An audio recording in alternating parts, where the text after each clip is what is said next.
When it comes to buying investment property in South Africa, the first thing you need to know is what exactly is investment property? And secondly, where does one start looking for this type of property? Here to answer all these questions is Private Property CEO Simon Bray. Simon, so good to see you again. And you, Very first question, thank you.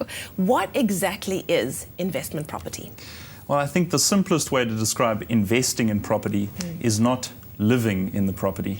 Okay. So there are a couple of reasons why someone would invest in property. Yeah. The one is you would buy a property and you'd rent it out.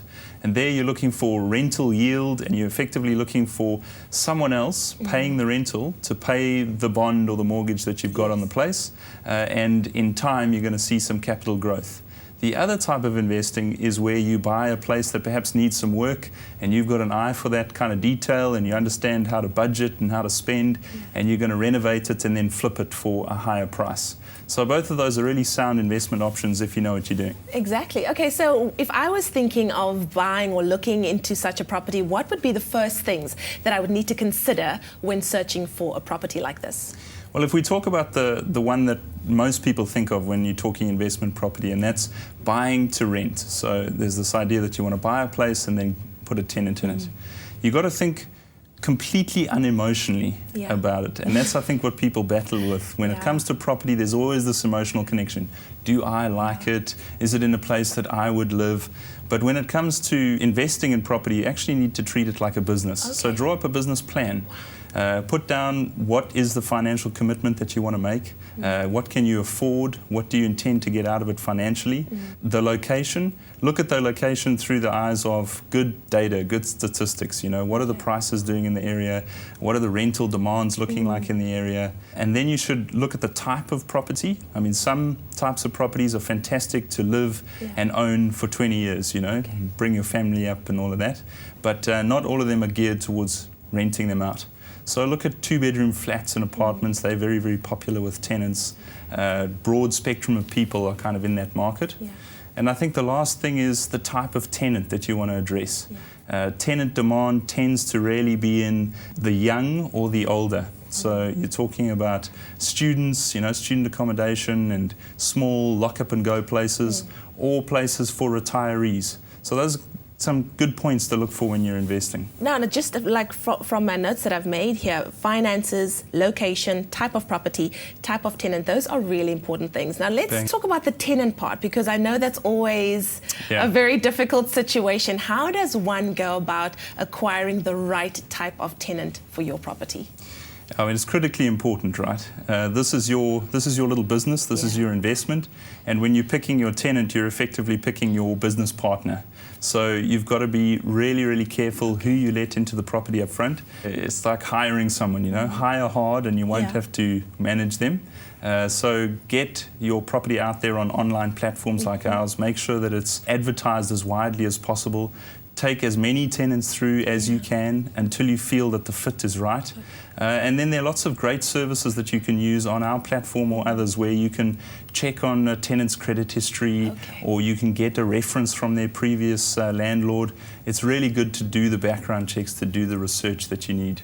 Talking about background checks, I know that there's a lot of scams and a lot of fraudsters out there selling property, putting things out there on the net that's not really true. How does one get around this and protect yourself from these fraudsters?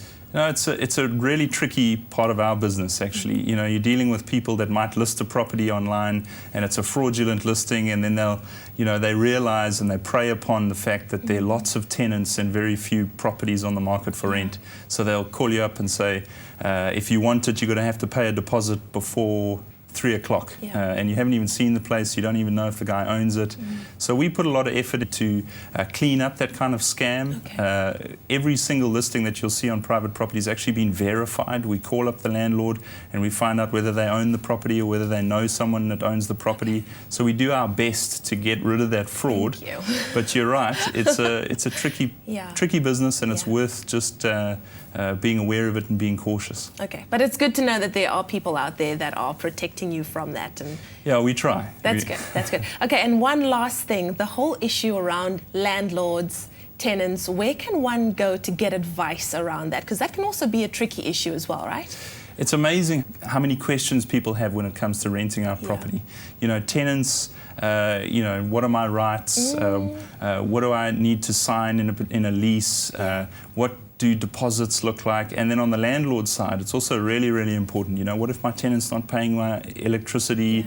What if they're denying me access to the property? So we see these types of questions all the time. We get expert panelists to come and comment on articles, and then we put it into a real easy-to-use database of information and advice. So if you are in the market, either as a tenant or a landlord, and you've got questions, we do have a space for you to come and answer those questions. So basically, the private property website is a one-stop shop for everything. Yeah, you know, we like to think of ourselves as basically the premier rental platform in the country. We've got more rental listings than most. We've got fantastic resources in terms of information and insight. So if you are in the market to either buy a place and let it out, or you're a tenant looking for one of those properties, then you know we're the right place to come. Wonderful. And what is our Simon Bray tip of the day? I think buying to let is a great opportunity to make money. It's a sound investment, but you need to realize, you know, are you picking it for the right rental demand areas, and are you looking at the costs of ownership closely enough to ensure that you make the money at the end? I always feel more confident and competent every time you're here. So be sure to follow the right steps when purchasing an investment property. You can swing by www.privateproperty.co.za to visit their news and advice pages, as well as perhaps search for that perfect investment property for you.